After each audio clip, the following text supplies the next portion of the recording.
Hello Chingu, c'est Sam du blog samledrama.fr. Je suis hyper heureuse de vous retrouver pour mon bilan drama 2017. Donc je m'excuse pour la luminosité qui est absolument horrible. En fait j'essaie d'attendre qu'il fasse un petit peu meilleur, sauf qu'en fait le temps ne se lève pas, il fait toujours aussi pas beau. J'ai allumé la lumière du plafond et j'espère que c'est pas trop horrible sur la vidéo. Je vous préviens, je pense qu'il faut que vous prévoyez la petite tisane ou le petit café ou le petit chocolat chaud, je sais pas ce que vous prenez parce que la vidéo risque d'être longue. Je vais essayer de faire en sorte qu'elle dure pas plus de 20 minutes, oui 20 minutes c'est énorme, mais genre un quart d'heure ce serait topissime. Mais vu tout ce que j'ai à vous dire, c'est mal barré. D'abord je me suis dit que ce serait sympa de parler un petit peu des statistiques. Alors concernant les années de visionnage, cette année j'ai regardé des dramas, j'ai regardé pas mal de dramas de 2016 pour rattraper mon retard, justement j'en ai regardé 13 exactement. 2017 j'en ai regardé 24, sachant que j'en ai encore pas mal en cours. Et les dramas autre année, il y en a 12. Ensuite, concernant les nationalités, c'est assez scandaleux. J'ai regardé 33 dramas coréens contre 4 japonais, 6 thaïlandais et 3 taïwanais et également 3 chinois. Donc vous voyez, c'est assez scandaleux par rapport au drama coréen. J'aimerais bien essayer de changer ça pour l'année prochaine, on va voir. Ensuite, concernant les dramas terminés, abandonnés ou en cours, j'en ai 25 terminés, 6 abandonnés, oui je sais c'est pas bien mais ils les méritaient, et 18 en cours, donc principalement des dramas de 2017 comme je vous disais tout à l'heure. Donc voilà, vous allez voir, je risque de regarder pas mal mes notes, je m'en excuse, mais disons que j'ai écrit tout ça, donc je pourrais pas tout retenir par cœur. Et surtout j'ai pas envie de me perdre, déjà que j'ai remarqué que j'avais oublié de mettre Attention Love dans mon bilan, je sais pas comment ça se fait. Bref, on commence. Le premier drama de janvier 2017, c'est W.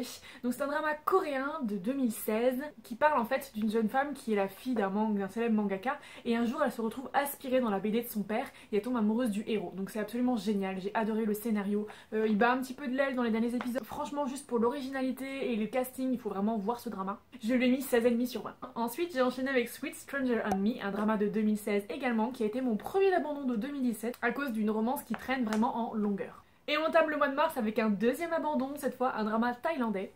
Il s'agit de Roylay Sanare, excusez-moi pour la prononciation. J'avais déjà entendu parler de dramas thaïlandais où les femmes étaient vraiment violentées, où c'était un petit peu limite comme comportement, et là on est en plein dedans.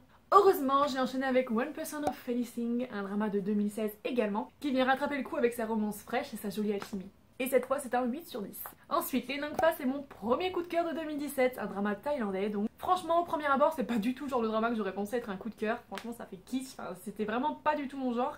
Et j'ai adoré, un joli conte, de bons sentiments, des personnages hyper attachants. Franchement j'ai vraiment adoré, pourtant c'est un des dramas les plus longs que j'ai regardé. 18 sur 20.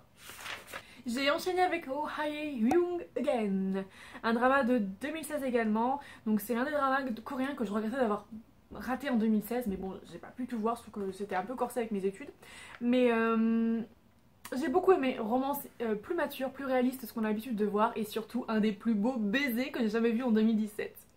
Et je lui ai mis 16,5 sur 20. Ensuite on enchaîne avec Master Devil No Kiss Me, un drama chinois, mon premier de 2017, et c'était vraiment pas une réussite. Il aurait pu être sympathique à défaut d'être original, mais finalement il est ni l'un ni l'autre, 5 sur 10.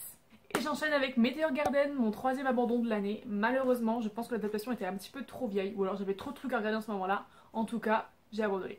Mais bon, pour finir joliment le mois d'avril, j'ai choisi les You Princes, et cette fois c'était The Lovely Geologist. Un petit drama thaïlandais attendrissant et feel good comme je les aime. 8,5 sur 10. Le mois de mai a sonné un envie de retour aux sources, et c'est pour ça que je me suis lancée dans My Boss, My Hero, un drama japonais qui m'a fait mourir de rire, qui est bourré de nostalgie et de bons sentiments. 17 sur 20. En revanche, Déception avec Noname Cantabile, un drama japonais également, où cette fois je n'ai pas du tout accroché à l'humour surjoué et à l'effet burlesque. 11 sur 20. Toujours dans mon rattrapage des dramas de 2016, j'ai continué Lucky Romance. C'est un drama coréen doté d'un couple chaleureux et tendre, et j'ai mis 14,5 sur 20. J'ai ensuite ajouté à ma liste le mignon web drama Romance Full of Life, avec un héros touchant et des aventures hors du commun. 8 sur 10. Puis pour rester dans cette ambiance rose bonbon, j'ai choisi Weightlifting Fairy Kim Bok-joo, qui a marqué mon année par la tendresse de son couple principal, et à noter que j'ai beaucoup apprécié le milieu du sport, ça change un petit peu les dramas habituels. 16,5 sur 20. Edge of You, c'était l'un des dramas de 2016 que je regrettais vraiment d'avoir raté, et je me suis enfin lancée et c'était un coup de cœur, c'est même mon premier avis de drama sur la chaîne. N'allez pas le voir, il est horrible. 17 sur 20. Et on en vient à l'une de mes plus grandes surprises de 2017, Behind Your Smile. Une romance sur fond de vengeance qui m'a beaucoup plu. 17 sur 20 également. Et j'ai enfin repris Moon Lover que j'avais commencé en 2016, c'était un des dramas que j'attendais le plus, comme tout le monde, sauf qu'on m'avait salement spoilé la fin et du coup je m'étais dit oulala stop, top et j'avais mis en pause en fait et je n'ai repris le drama qu'en 2017.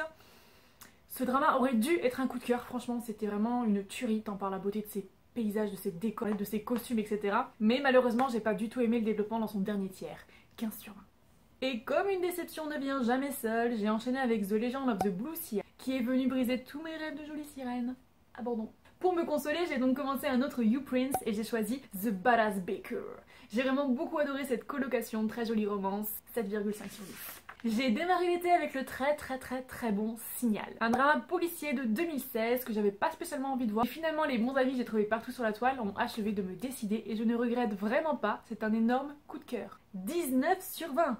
En revanche, Introvest Boss ne m'a pas du tout convaincue et je l'ai abandonné au bout du 3e ou 4e épisode. Dommage. Atlas City est quant à lui un drama que j'ai vu grâce à Ninou, bisous sur toi si tu me vois, et qui est vraiment un très bon drama. On s'enfonce avec un flic qui est infiltré depuis 10 ans dans les fins fonds d'un trafic de drogue. C'est super, j'ai vraiment adoré. 18 sur 20. Et c'est l'incroyable Circle Two World Connected, ou Two Connected World, je sais plus, qui m'a rendu complètement dingue. À cause de son scénario, de son originalité, c'est un 19,99 sur 20. Oui messieurs dames, je vous invite à aller voir mon avis qui est sur la chaîne. Pareil, c'était pas terrible, ça fait partie de mes premiers avis, mais on sent l'amour que j'ai pour ce drama. C'est un coup de cœur intersidéral. Ensuite, j'ai enchaîné avec Princess House, c'est un remake thaïlandais que j'attendais avec une impatience, mais une impatience. Donc peut-être aussi que j'avais la barre un petit peu haute. En tout cas, c'est une déception, enfin je suis un peu mitigée parce que j'ai trouvé que la romance manquait vraiment d'alchimie. Donc c'est vraiment dommage avec un casting pareil, mais il s'en sort bien. Il a 14,5 sur 20. Et pour fêter l'arrivée du mois d'août, je me suis lancée dans Moonlight Drive-by Cloud. C'est un drama de 2016 également que j'avais raté et j'avais vraiment envie de le voir. Franchement, si on s'est arrêté, je pense à l'épisode 8-10, ça s'est arrêté, mais un coup de cœur, mais un énorme coup de cœur parce que j'adorais la fraîcheur de la romance. L'histoire cassait vraiment les codes du genre historique qu'on a l'habitude de voir. Sauf que il s'est un peu perdu dans son développement et malheureusement, j'ai pas aimé ce qu'ils ont fait du drama. C'était bien. Mais pour moi, ils ont vraiment perdu l'âme qui faisait que c'était vraiment un drama à part. Du coup, un petit 15 sur 20 pour moi. Ensuite, encore un abandon, et cette fois c'est Cruelle Romance, un drama qu'on m'avait déconseillé, mais que j'ai quand même voulu regarder, qui s'est soldé par un désagréable abandon. Heureusement, ma Secret Romance est venue sauver les meubles avec une romance douce, simple, pétillante, colorée, comme je les aime. Et c'est un 8 sur 10. Pour bien démarrer la rentrée, j'ai enchaîné avec Fight for My Way, un drama coréen également mais de 2017 cette fois, où on suit les aventures d'un quatuor entre vie quotidienne, amitié et romance. J'ai vraiment beaucoup aimé, 16,5 sur 20. Finalement, Bride of the Water God est le 6e abandon de mon année avec une histoire fade et ennuyante. School 2017 en revanche, c'était vraiment cool et je suis super contente de l'avoir regardé, même s'il n'est pas à la hauteur de celui de 2015 pour moi. Franchement, c'était un vrai plaisir et je lui ai mis 17 sur 20.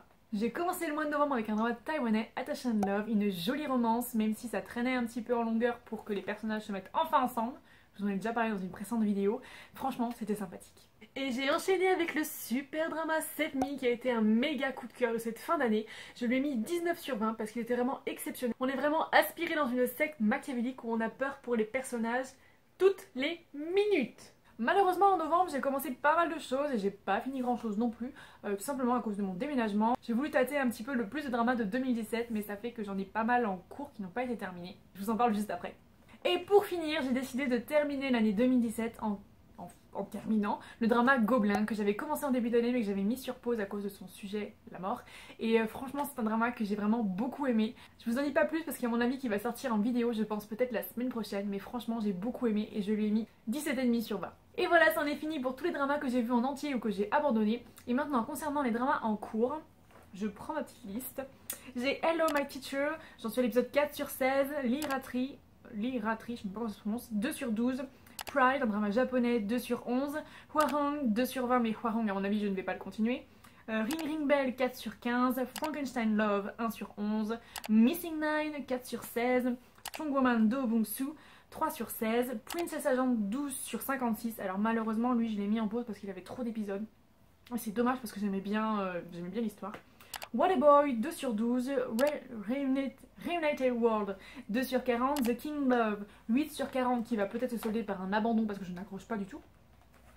Chicago Tide Porter dont je n'ai vu que les pilotes, et enfin les deux dramas que je regarde à fond en ce moment, c'est When You Were Sleeping 10 sur 32 et Black 10 sur 18. Alors sincèrement Black, j'ai cru que j'allais me dépêcher de le finir pour qu'il apparaisse dans le bilan, et je me dis que c'était dommage de le bâcler parce que c'est vraiment un drama, je pense qu'il va être un coup de cœur que j'adore, donc je préfère le finir tranquillement et puis tant pis il apparaîtra dans le bilan de 2018.